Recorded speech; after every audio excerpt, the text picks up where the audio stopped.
500 రూపాయలకే gas cylinder ఇస్తున్నందుక మీ బాధాన్ని అడుగుతా ఉన్నా. గృహజ్యోతి కింద 200 యూనిట్లు కరెంటు గాల్చుకుంటూ ఉచితంగా అందజేస్తున్నామే. ఆనాడు రైతన్నలకు ఉచితంగా కరెంట్ ఇచ్చింది కాంగ్రెస్ పార్టీ. రైతులు పండించిన పంటలకు ధాన్యం కొనుగోలు కేంద్రాలు ప్రారంభం చేసింది కాంగ్రెస్ పార్టీ. ఈ సంవత్సర కాలంలో ఇన్ని కార్యక్రమాలు చేస్తూ ముందుకు పోతున్న మా గౌరవ ముఖ్యమంత్రి రేవంత్ రెడ్డి గారి పైన, మా కాంగ్రెస్ పార్టీ పైన ఎందుకు మీ అక్కసని అడుగుతా ఉన్నా. అంతేకాదు తెలంగాణ తల్లిని పట్టుకొని కూడా నోటికి వచ్చినట్టు మాట్లాడుతున్నాడు.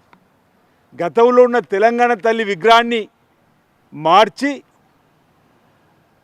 ఈరోజు మీరు పెట్టిన తెలంగాణ తల్లి విగ్రహం మీ పార్టీ లైన్లో వడ్డానాలు, బంగారాభరణాలు, కిరీటాలు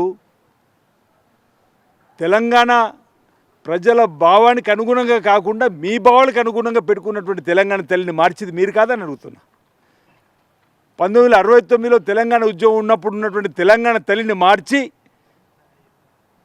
కొత్తగా తెలంగాణ తల్లి విగ్రహాన్ని పెట్టుకున్నది మీరు అంటున్నాం. సరే, మీకు నిజంగా తెలంగాణ తల్లి పైన ప్రేమ ఉండుంటే 10 సంవత్సరాలు మీ పరిపాలనలో ఏ తెలంగాణ వాదంతో మీ కుటుంబము అడ్డంగా దోచుకొని అడ్డంగా పదవులు అనుభవించి మీ నలుగురే తెలంగాణ తల్లి విగ్రహాన్ని సచివాలయం లోపల పెట్టాలని ఆలోచన మీకు ఎందుకు రాలేదు అంటున్నా. తెలంగాణ తల్లి పెట్టాలని ఒక చట్టం చేయాలని చెప్పినటువంటి సోయి మీకు ఎందుకు రాలేదు మీ అడుగుతా ఉన్నా.